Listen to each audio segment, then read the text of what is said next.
प्यारे दर्शकों, please video को 500 लाइक और कमेंट जरूर करें। देखते हैं इस बार हमें कितने लाइक्स मिलते हैं। प्लीज सब्सक्राइब करें। Thank you so much. Chapter 2176, dimensional string solution. Boom. Dongcheng district के आसमान में फैला स्काई आयरन कर्टेन जोरों से हिला। पूरे शहर में भूकंप जैसा झटका महसूस हुआ। कई इमारतें ढह गई।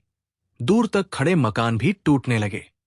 गिरी हुई इमारतों के नीचे न जाने कितने लिजर्डमैन कुचले गए। हर तरफ चीख पुकार मच गई। कमांडर बैंग गुस्से से कांप उठा। उसने तुरंत ये हालात गेटकीपर ऑफ हेडीज और एम्पायर के शीर्ष नेताओं को रिपोर्ट कर दिया। ये सुनकर गेटकीपर का चेहरा और भी अंधेरा हो गया। उसने सोचा भी नहीं था कि ऐसी नौबत आ जाएगी। 6th जनरेशन, तुम अपनी मौत खुद बुला रहे हो, उसने गुस्से से कहा। झंग मुस्कुराया।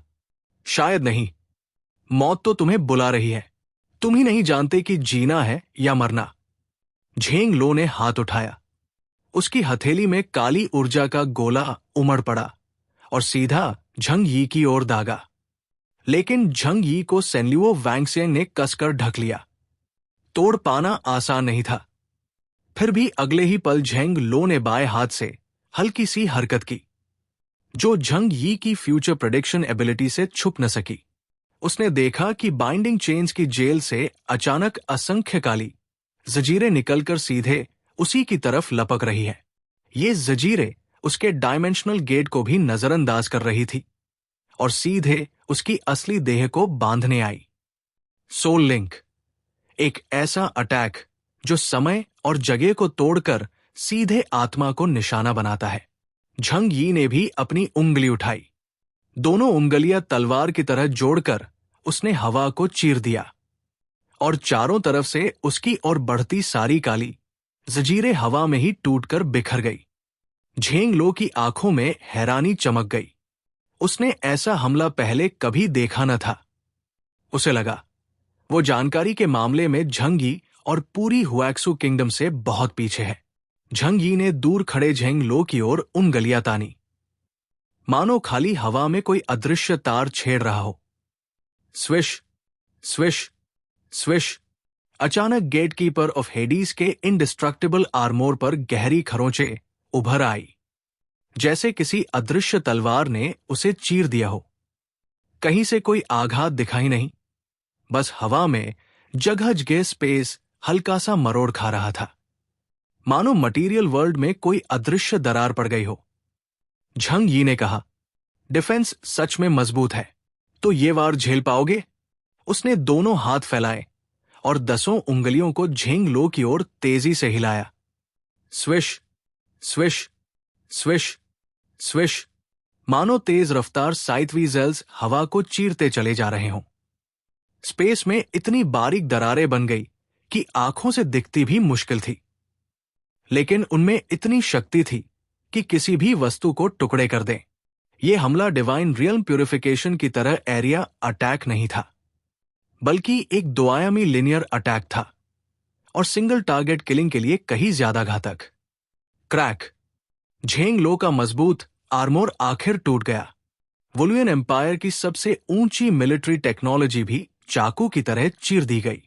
अब वो साफ देख पा रहा था कि हमला आर्मोर पर नहीं, बल्कि स्पेस पर हो रहा था, जहां उसकी देह मौजूद थी।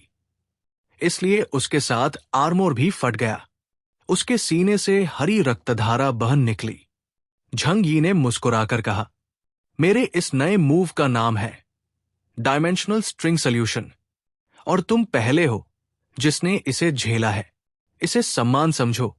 उसकी उंगलियां हवा में ऐसे चल रही थी, मानो कोई अदृश्य पियानो बजा रहा हो। ये शक्ति झंग यी ने लिंग के मार्गदर्शन में विकसित की थी। मटेरियल वर्ल्ड का आधार एक आयामी स्ट्रिंग है, जो हर चीज को संभाले है, चाहे सूरज चांद हो या मनुष्य का शरीर। अगर वो स्ट्रिंग टूट जाए तो स्पेस का छोटा सा हिस्सा ढह जाता है और उसके भीतर की हर चीज नष्ट हो जाती है। झेंग लो ने अपने आर्मोर के टुकड़े गिरते देखे और उसके दिल में पहली बार घबराहट पैदा हुई। वो चोटिल हो गया था, एक साधारण 6th जनरेशन मानव से भले ही ये घाव घातक न थे, लेकिन इस अनोखी शक्ति और वुलुयन एम्पायर से आती बुरी खबरों ने उसके भीतर बेचैनी पैदा कर दी। बहुत अजीब, मानो सामने वाला हम पर पूरी तरह शोध करके आया हो। झंग यी ने फिर उंगलियां हिलाई। झेंग लो तुरंत पीछे हट गया और चारों तरफ से घनी चेन्स बरसाकर झंग यी को कस लिया। Crack crack. लेकिन झंग यी की उंगलियों की हल्की सी हरकत ने उन सबको चकनाचूर कर दिया। झेंग लो पीछे हटते हुए सोचने लगा। इंफॉर्मेशन गैप की वजह से वो पिछड़ गया था और झंग यी ने उसका आर्मोर तोड़ दिया। लेकिन वो वुलुयन एम्पायर का सबसे बड़ा सैन्य देवता था। एक झटके से वो निराश नहीं हो सकता। उसने अपने सीने के घावों को तुरंत हीलिंग एबिलिटी से भर लिया। Instant attack. हाँ, उसने तिरस्कार से कहा। झंग यी लगातार उंगलियां चला रहा था। झेंग लो का आर्मोर टुकड़ा टुकड़ा टूटकर गिर रहा था, लेकिन आर्मोर के नीचे उसका असली शरीर उभरा, काले सोने जैसा मजबूत, नीले काले स्केल से ढका हुआ। वो आर्मोर से भी कहीं ज्यादा ड्यूरेबल था। झंग यी ने कई बार कोशिश की, लेकिन ब्रेक थ्रू करना बेहद कठिन था। उसने गहरी सांस ली। जैसा सोचा था, लिंक की कुछ पावर भले ही मुझे मिली हो, लेकिन वो मेरी अपनी नहीं। स्पेशल एबिलिटीज पर मेरी समझ अभी अधूरी है। जैसे कोई बच्चा पिस्तौल थामे, डराने की ताकत है, लेकिन पूरी क्षमता से चला नहीं सकता। वो निराश नहीं हुआ, क्योंकि युद्ध अभी शुरू ही हुआ था और झेंग लो के लिए उसके पास और भी कई उपाय तैयार थे। Chapter 2197 battle. दूसरी ओर झेंग लो अपने मजबूत शरीर से झंग यी की चालों की ताकत परख रहा था। भले ही उसका शरीर डायमेंशनल स्ट्रिंग से कट जाता, वो सबसे तेज गति से खुद को हील कर लेता और असल में उसे चोट नहीं पहुंचती। लिजर्डमैन की फिजिकल स्ट्रेंथ इंसानों से कहीं ज्यादा होती है और झेंग लो तो वैसे भी सबसे ऊपर था। पूरे वुलुयन एम्पायर के अनगिनत रिसोर्सेस उस पर लगाए गए थे। उसकी अटैक और डिफेंस दोनों में कोई कमी नहीं थी। सच में वो एक परफेक्ट वॉर मशीन था।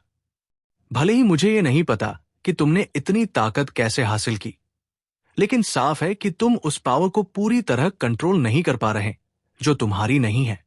तो अब मैं तुम्हें दिखाता हूं कि असली ताकतवर कैसे लड़ता है। झेंग लो ने अपने दोनों हाथ फैलाए और हर हथेली में एक काला एनर्जी बॉल कॉन्डेंस हुआ। झंग यी ने ध्यान केंद्रित किया। उसकी सेकेंड हैंड ऑफ टाइम हमेशा रेडी थी, ताकि दुश्मन का अगला अटैक पहले ही देख सके। लेकिन जो उसने देखा था, वो एक ऐसा हमला था जिससे बचना नामुमकिन था। एक एओई जो पूरे बाइंडिंग चेन वाले स्पेस को ढक लेगा। झंग यी ने ग्लिम्स लिया। उस हमले से उसका डायमेंशनल गेट टूट जाएगा और सीधा लिंक के शरीर पर चोट पहुंचेगी। उसकी आंखें गंभीर हो गई। बिना देर किए उसने हाथ बढ़ाकर लिंक की पीठ से एक लंबी तलवार खींच निकाली। हुआ। Gate keeper of the underworld ने दोनों एनर्जी बॉल्स उसकी तरफ फेंक दिए। बेहद सिंपल और डायरेक्ट, जैसे दो ग्रेनेड्स उछाल दिए हों। लेकिन जैसे ही दोनों बॉल्स हवा में आपस में टकराए, विस्फोटक ताकत से झंग यी की नजर और सख्त हो गई। दोनों एनर्जी मिलकर एक ऐसी शक्ति बना रही थी जो उसकी आंखों को चुभ रही थी। काला प्रकाश पूरे स्पेस में फैल गया, धारदार चाकुओं की तरह, जैसे हजारों स्काल्पल्स उसके एरिया पर बरस रहे हों। बिना झिझक झंग यी ने लिंक के शरीर से एनर्जी खींची और तलवार से एक सीधी चोट मारी। वो हमला उतना ही सीधा और सादा था, बस प्योर एनर्जी का विस्फोट। लेकिन ये वार मानो आसमान को दो हिस्सों में काट गया हो। नाइट लेवल की इस ताकत ने लिंक के आगे एक वैक्यूम जोन बना दिया। उसका वार झेंग लो के अटैक को रोक सका और उसे झंग यी तक पहुंचने नहीं दिया। इतना भयानक तलवार वार देखकर gate keeper of the underworld की आंखों में पहली बार डर की झलक दिखी। ये ताकत मेरी ताकत से भी ऊपर है। अफसोस, ये तो बस एक वेपन है। कमजोर के हाथों में इसका पूरा दम नहीं निकल पाता। उसकी आंखों में लालच की आग जल उठी अगर ये मेरे हाथ आ गई तो मेरी शक्ति कल्पना से परे हो जाएगी। शुक्रिया, 6th जनरेशन ह्यूमन। तुमने मुझे परफेक्ट वेपन थमा दी। झंग यी ने ठंडी हंसी के साथ जवाब दिया। हाँ, विश तो बहुत लोग करते हैं।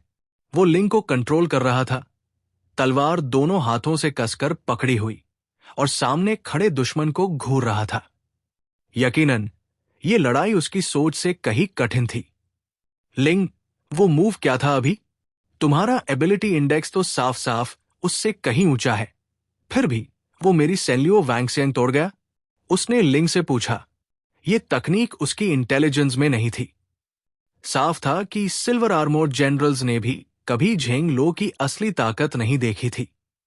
लिंग ने शांत स्वर में समझाया, जो शक्ति तुमने देखी वो स्पिरिचुअल यानी लॉन्गिंग की शक्ति का मैनिफेस्टेशन है। जब कोई किसी चीज की हद से ज्यादा चाह करता है तो उसकी चाह से एबिलिटीज और विशेषताएं जन्म लेती है। जैसे किसी मास्टर द्वारा फेंकी गई साधारण चॉपस्टिक भी एक आम आदमी द्वारा फेंके गए फ्लाइंग नाइफ से ज्यादा घातक हो सकती है। यानी चाह और लगन की गहराई ही ताकत तय करती है। झंग यी ने सिर हिलाया। अच्छा, तो यही वजह थी?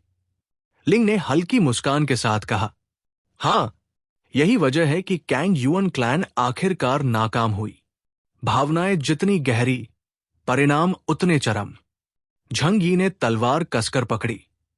कोई बात नहीं, चाहे ये शक्ति मेरी न भी हो, जब तक इससे मैं उसे मार सकता हूं, ये काफी है।